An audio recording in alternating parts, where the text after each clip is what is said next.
Very warm good afternoon to all of you. Dear students, I welcome you all in digital class of biology. Dear students, as we all know that we are studying chapter diversity in living organism. Okay, and today also we'll proceed with the same. Okay, but before that I would like to motivate you all with the beautiful sayings of Lord Krishna. Dear student, he says that no one should abandon his or her duties. Abandon means leave. Okay, no one should leave his or her duties because he sees defect in them.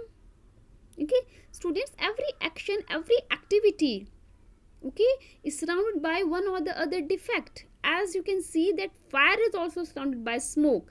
So how we can expect, okay, that there would not be any defect in our duties?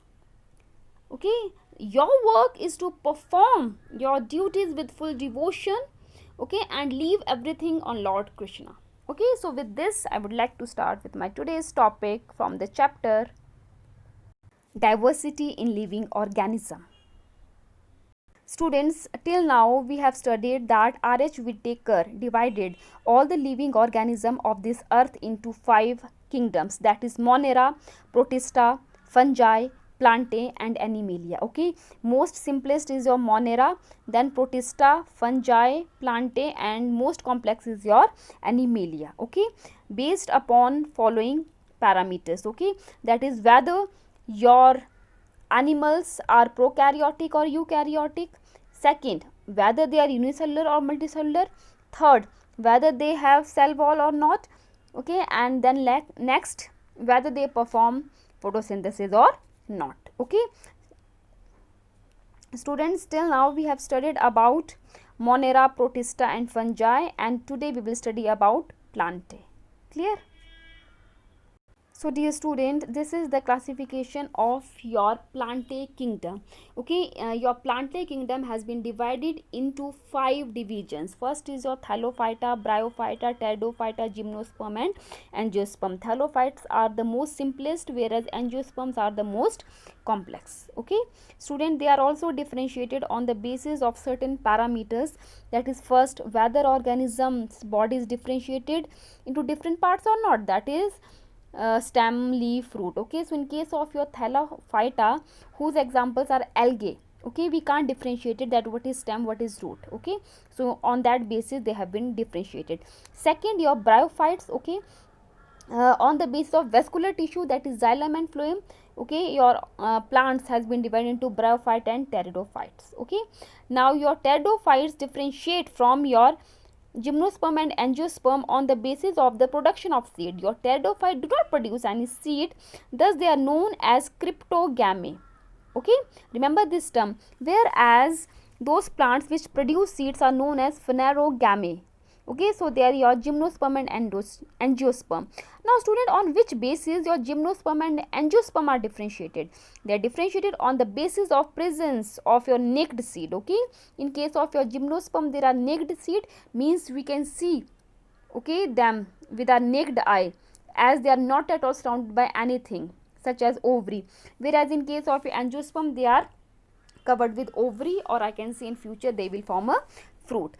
Then further student, your angiosperm also divided into monocot and dicot on the basis of the number of cotyledon. In case of your monocotyledon, there is one cotyledon, and whereas mono stand for 1 and di stand for 2, means they have 2 cotyledon.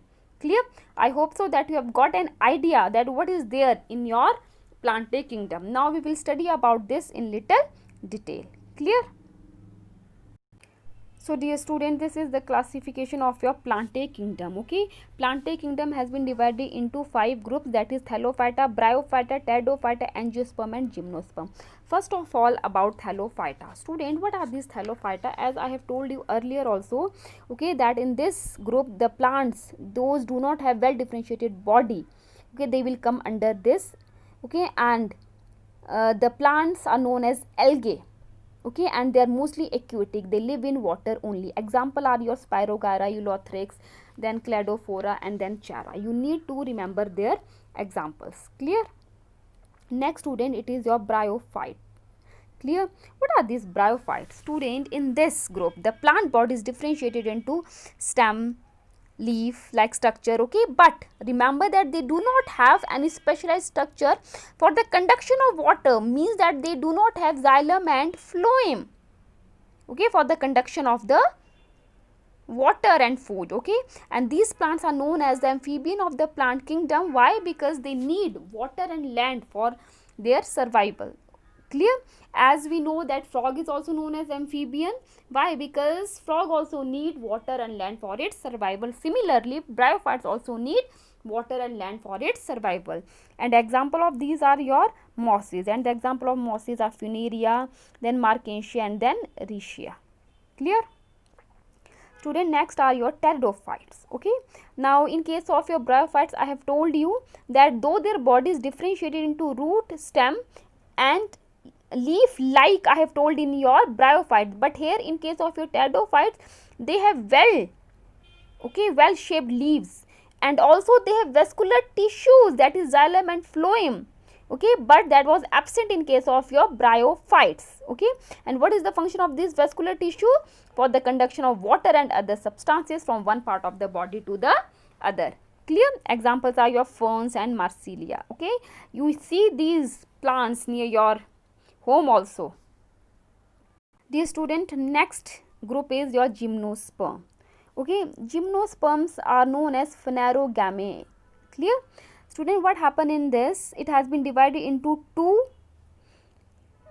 terms, okay. That is, gymnos means naked and sperma means seed, okay. So these are those plants which bear naked seed, okay, and they are usually perennial, evergreen and woody, okay. They are evergreen, we can see, okay. Your pinus, your deodara, which we mostly see in Manali, okay, devdar tree, they all are gymnosperm. Clear? You might have seen their needles, they are their shapes of the need of the leaves, they have needle shape, okay. Next student is your angiosperm, okay. Angiosperm and gymnosperm both together known as phanerogams. Why? Because they bear seeds, okay. It also been divided into two terms, that is angios and sperma. Angio means covered and sperma means seed, okay. And they are also known as flowering plant, okay. Flowering word we haven't listened in your gymnosperm, they do not produce any flower, whereas your angiosperm they produce flower. It's very important, okay. And the plant embryo in the seed, they have cotyledons, that is why they have been divided into monocotyledon and dicotyledons, okay. Student, angiosperm are divided into two parts, that is monocot. Example is your rice, wheat and maize, okay, as you can see here. Whereas in case of your dicot, they have two cotyledon, okay. See, one cotyledon is this and second cotyledon is this, okay. And this dicot nature we can see in case of your green gram, peas and tamarind. Clear? So dear student, with this I have finished, okay, the lecture on your plantae kingdom, and this is again the summary, okay, that your plant kingdom has been divided into 5 divisions, that is Thallophyta, Bryophyta, Pteridophyta, Gymnosperm, Angiosperm. Your Thallophyta consists of those members which are very simple in their structure and function, whereas your Angiosperm consists all those members which are very complex, okay. So I hope so that you have got an proper idea of all the plants which we found in on earth, okay. So student, with this I finish my today's lecture. Please jot down these notes, and for any query please feel free to call me. Thank you and have a wonderful day ahead.